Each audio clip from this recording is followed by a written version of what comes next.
Is an expedition cruise ship best for kids? So my kids went on the expedition cruise ship to Antarctica when they were 8, 10, and 12, right? My 8-year-old, she's special needs, just a tad bit when it comes to certain things. So I had to make sure there's certain things in place. Like I said, I brought them their entertainment. And did they have a good time? Were they bored? No. Because they had so much time. I remember when I was planning to do a Antarctica cruise, a lot of people were saying, an Antarctica cruise is not for kids. It's not the traditional cruise line. They're not going to enjoy themselves. They're going to be bored the whole time. Y'all, stop letting people put their mouth on your kids. Right? My kids had a phenomenal time. We set the expectations ahead of time. We set the things that we are going to have them do during those downtimes, like their board games, their journals, and they had such a great time. There was never a dull moment with them. They had such a great time. And a lot of people on our expedition cruise, they didn't typically see kids. Our kids were the only kids on the ship. I think there was one lady with her kid and he was like 15. But other than that, our kids were the youngest kids on the ship. And a lot of people midway throughout the cruise, they're like, oh my gosh, your kids are well behaved. They are like mini adults. I'm looking at them like, they know better. Okay. They are well traveled and they know how to act and they know how to hold a conversation with kids. So I say this to say, yes, based on the cruise line, our cruise line allowed cruises from age 8 and up. If you know your kids and you set the expectations for how your kids are supposed to be, you set the ground rules for them and you explain to them what to expect and you bring the necessary things to keep them entertained, you will be completely fine. Okay. My 12-year-old, he had a good time. Listen, he was liking that Drake passage. I'm telling you why my butt was scared, but they had an amazing time. Will I bring my kids back? Absolutely. If I get the opportunity to take my kids back to Antarctica again, I will do it in a heartbeat because they had such a great time. And it was such an experience for them that they're now talking about it for months to come. And it's been 3 months since we came back from our Antarctica cruise. Okay, so how was the Drake passage? I'm not gonna lie to y'all. When I first thought about going to Antarctica, the most scariest part that I thought about was the Drake passage, especially for my kids. And that's one of the reasons why I really did some strong and heavy research on which expedition cruise line I wanted to go on. And the expedition cruise line that we selected was the best. So going to the Drake passage, and just let me give you a heads up of that. So if you are prone to motion sickness, bring your patches. And then the good thing about it is they also give you motion sickness pills on board, which was included as well. There's a doctor on board and you can order motion sickness pills. But our kids, they had their patches, they had their Dramamine, they had motion sickness pills, and they were fine. They were fine for the most part. Now, the first day going through the Drake passage, your body is going to have to get used to the motion and the movement, right? So just be prepared for that. I get motion sickness, so I had to take some pills the first day. So the first day it was me, and I was because like I said, I get motion sickness. So I was very dizzy and I was, just not feeling good. So basically the first day going through the Drake passage, I spent most of the time on pills and sleeping. And they know this. Those expedition cruise line, they know this, so they are prepared to assist and to provide different things that's needed. So during that time when I was experiencing motion sickness, you can order room service and they can bring the food in. Whatever you need, they can bring into your room and they can help you because they know that during those times people are going to get sick and they're going to have motion sickness. But my husband, y'all, he was fine. The first day he just had a headache because of the constant movement, but after the second day he was completely fine. And lucky for us, we only had the Drake lake going, but y'all, in the night that boat was rocking, right? Even though the captain said it was just the Drake lake, honey, that boat was rocking.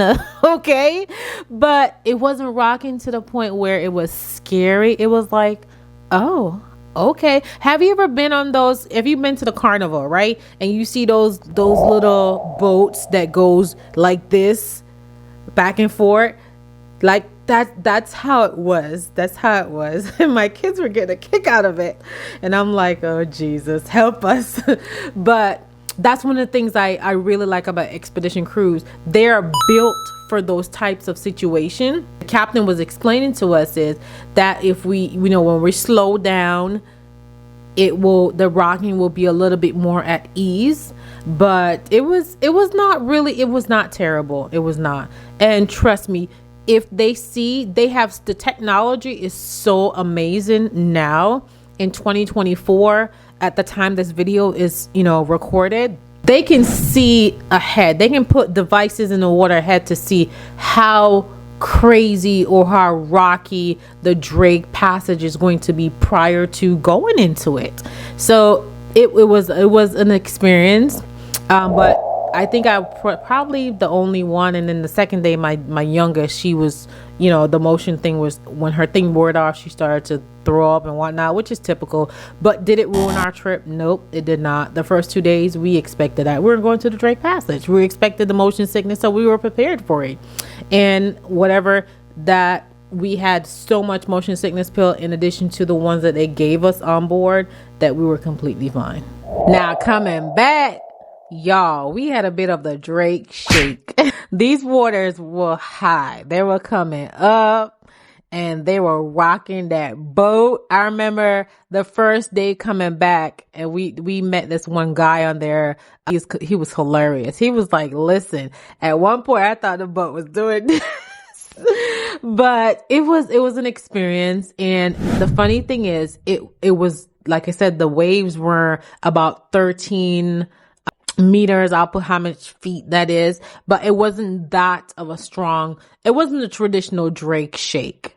It was just a taste of it. And I'm glad we got a taste of it because the kids were looking forward to that. They were reading so much about going to Antarctica, watching so many videos. So it was good that we got a little taste of it and it wasn't too bad where anybody got sick or hurt. Okay, so how do you choose an expedition cruise? So y'all, I'm literally going to look at my notes that I have here and speak directly from it. When it comes to an expedition cruise line, one of the things that I look for when I was doing my research is safety. So what are some safety precautions they have in place? How have they handled the Drake Passage before? How many lifeboats do they have? And how many people can those lifeboats fill?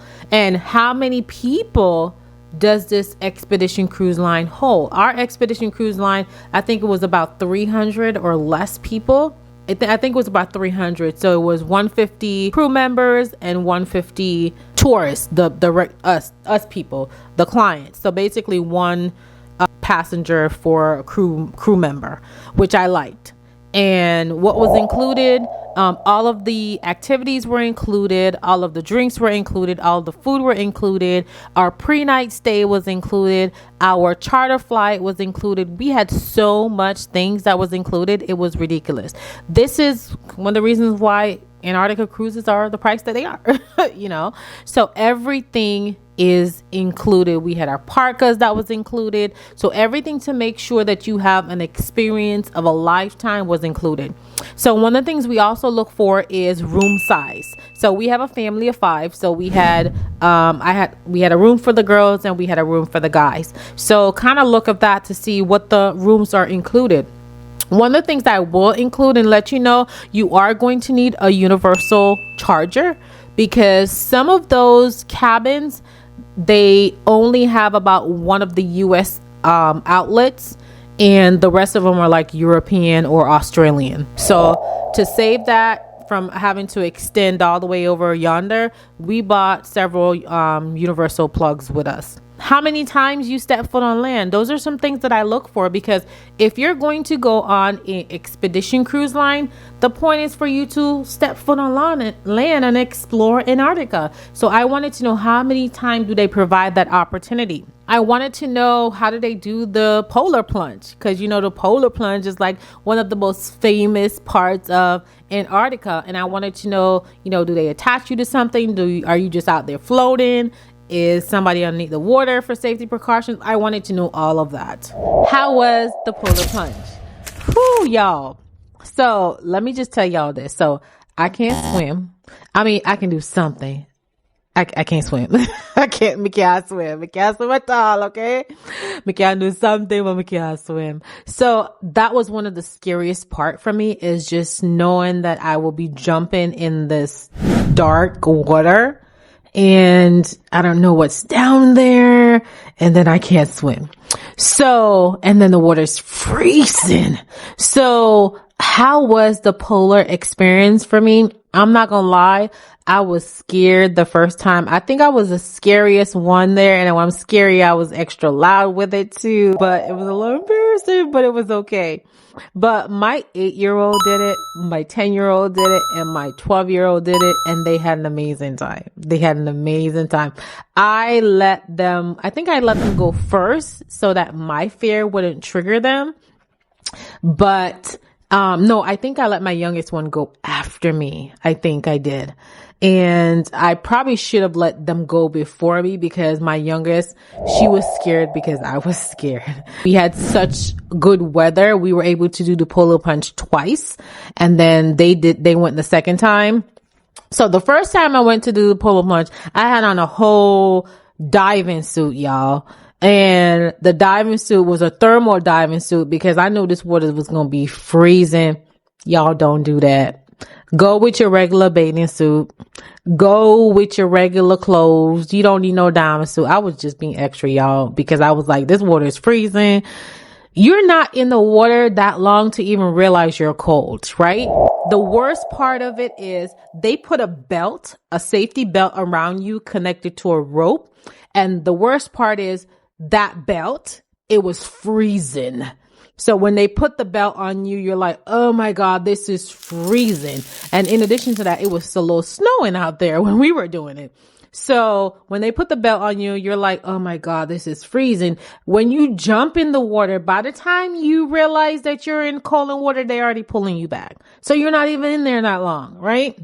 To really enjoy it. So to really not enjoy it, but to really realize what's going on. So that's the good thing about it, is they put a safety thing around you, and that safety thing is cold. When you jump into the water, the only thing I would say is, when you jump into the water, close your mouth, because that water is salty. That water is so salty that it's like taking a scoop of salt and putting it in your mouth. That's how salty it was. So that was the worst part of it, is jumping in. And they tell you that too, but sometimes because your nerves is getting ahead of you, you're like, you open up your mouth and scream while you're jumping in. But that water was super salty. So close your mouth, or if you're going to jump for the picture and then scream, close your mouth by the time you hit the water, because you're going to be taking in a whole bunch of salt, and it does not taste good, y'all. But overall, did I enjoy the polar plunge? Yes, I enjoyed the polar plunge. I'm glad that I had the opportunity to do it twice, and I'm glad that my kids got an opportunity to do it twice as well. And I'm going to show y'all a quick video of it, and let me know what y'all think. Okay, so overall, how was my experience? My experience going to Antarctica was everything.